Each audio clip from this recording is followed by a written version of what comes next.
Why is it so dark outside? Anyways, I mentioned this back in my Genesis of the Daleks review, but way back in the late 2000s, when I very first started buying Doctor Who DVDs, the most expensive box set you could find in New Zealand was the Davros collection, which we got for my dad as a joint Father's Day birthday present. The second most expensive box set that you couldn't find was The Key to Time, an entire season of classic Doctor Who in one set, which was unheard of at the time. Yeah, believe it or not, but while I could go out into a store and buy an entire season's worth of Dad's Army, Allo Allo, Vicar of Dibley, Only Fools and Horses, and numerous others for like less than $15 each, usually on 2 to 3 discs, Doctor Who DVDs were like this coveted thing. Oh my gosh, so much dust. Probably due to the insanely successful and popular 2005 revival, the BBC probably figured they could get away with charging double or sometimes triple for a single serial. And they were right. I never quite understood it and wondered why I couldn't just go out and buy like a Doctor Who Season 19 DVD box set for $20 from somewhere. But that was just the way things were at the time. We are beyond spoilt in today's times, having the classic collection Blu-rays with a full season's worth for one price.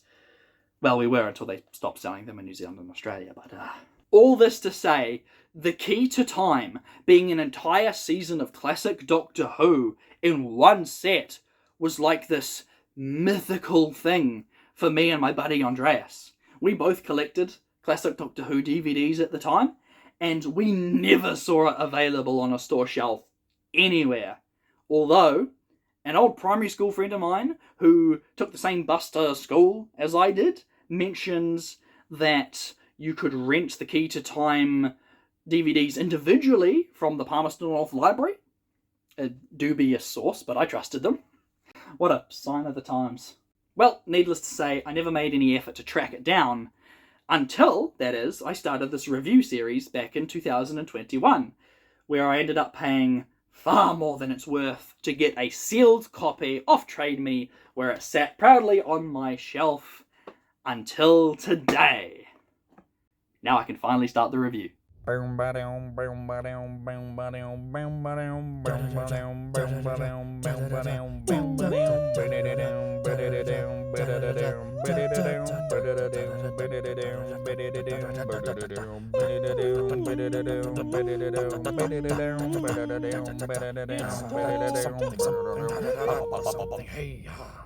If you couldn't tell by that overly long introduction, I have been eagerly anticipating getting to cover this magnificent chunky box set for so long now.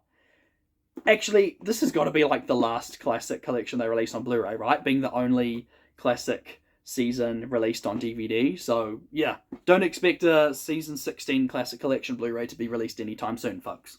I'm excited, although I seem to remember this one guy left this one comment this one time that said that the season wasn't very good, and for some reason I have carried that memory with me for years.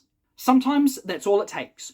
One single comment to set your expectations, especially for someone like me who hasn't seen 95% of classic Doctor Who. So, with fairly low expectations, let us delve into this Key to Time story arc with the Ribos Operation. Oh, that is a cool title, conjuring images of a heist of sorts. But before that, we get a fairly simple and straightforward introduction to this season-long connected story. This omnipotent figure who calls himself the White Guardian warns the Doctor of an impending event of great big danger or something. It's very vague.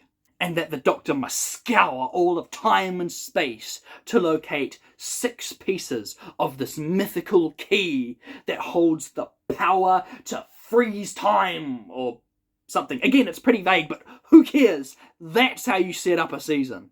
You might not remember this, but one of the earliest serials I really enjoyed was The Keys of Marinus. And I have a sneaky suspicion that The Key to Time will be a more expanded version of that original idea. In the Keys of Marinus, the first Doctor had to go around collecting pieces of this key in order to save the day. Or, well, back in those days, the Doctor couldn't care less about saving the day and just wanted to leave. But what I liked about it is that it saw him travel around various different places with their own unique cultures and mini stories to tell. I really liked the Keys of Marinus, but remembered that the ending was so abrupt and sudden that it kind of hurt the overall story. Like, all this really good build-up, only to resolve everything in less than a minute. Here's hoping season 16 doesn't end the same way. Oh, and real quickly before we move on, but the White Guardian is totally sus, right? Like, there's got to be a reason why you can't go out and collect all these pieces of something. I mean, come on, Thanos. Just do it yourself, right? He's totally the Black Guardian in disguise, right?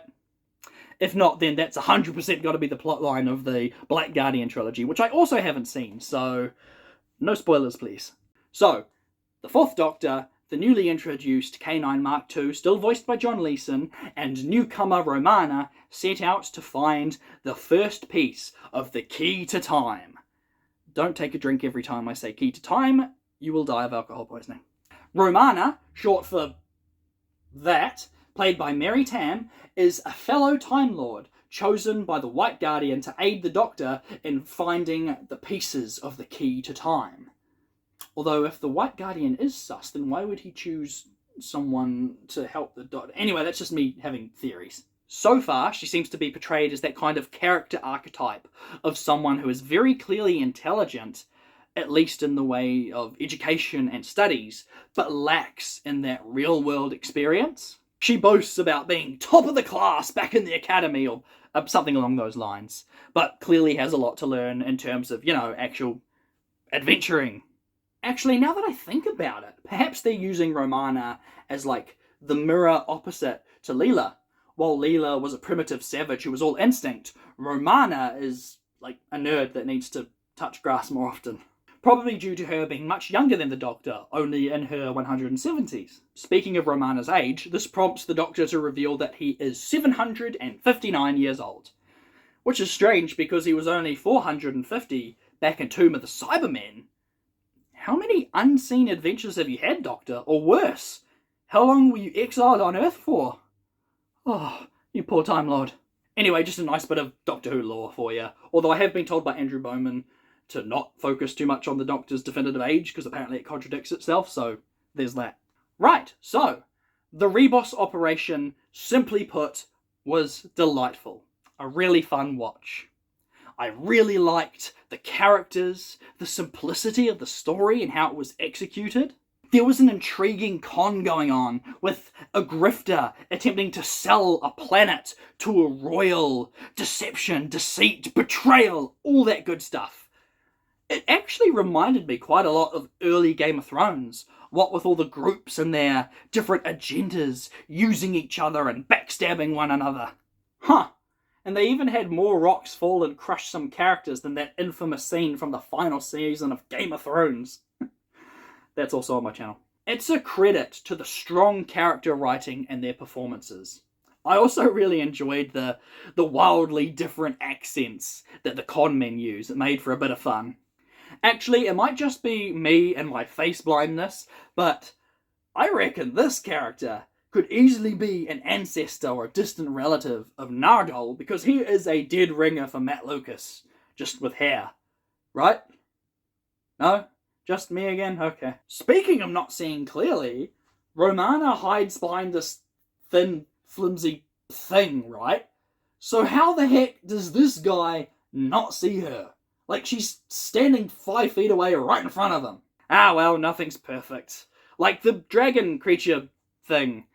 It's a interesting enough design, but ultimately it's 70s Doctor Who, so it's really just a guy sliding around the floor in a rubber costume. So, yeah, it looks pretty funny. Speaking of funny, yes, I know I really need to find a new way of transitioning sentences. On the topic of funny, this scene right here had me laughing harder than I have in ages. Don't lie! Don't hit a cringing kid. How dare you touch me! Oh. God! And it was intentional laughter too, not like the accidental comedy of the silly-looking Fendaline aliens from the image of Fendel. Having said that, I just want to take a moment to address a criticism that I've seen quite a lot in recent seasons. I've seen numerous cases of various people using infrequent instances of humour as an objective negative in Doctor Who. And it's even bolstered by the amount of times, while checking up on audience reception back in the day on Wikipedia and the like, that echo that sentiment. Like, really? Is the occasional gag really so intrusive that it's killing the vibe for you? This isn't the MCU we're talking about. It's harmless, like, just have a look at this. Right, so keep your fingers crossed. Not you, Romana. Now, that was funny, right? Or at least it gave me a little chuckle. Now, ask yourself, did that really ruin anything for you? Is the occasional gag really gonna disengage you that much? I'm sure none of you fine folks watching feel that way. And hey, to be fair, maybe there are some serials coming up where the comedy does interfere with the tone. But for me personally, The Romans is one of my favourite early Doctor Who serials because of its overt humour. Alright, rant over, my voice is dying. Is there anything else left to mention? Well, there was this one instance that had me questioning it. Why did the Doctor bother using a watch to hypnotise a guard when we've seen that he can easily do that just by making intense eye contact with you? One of those inexplicable Time Lord powers that the third and fourth Doctor seems to just have and will probably disappear in the future. Heck, we literally just saw him do that just by making eye contact to that poor girl in last week's serial where he made her assemble the dematerialization gun for him. Oh, don't remind me. The ending to the Invasion of Time still haunts me. And that brings us to the end of the first chapter in this, hopefully, epic saga. I hope you're as excited as I am to see where things go. Odds are you've probably already seen this before, and I'm the last person in the world to watch The Key to Time. But anyway, I'm excited to see what happens next week in The Pirate Planet.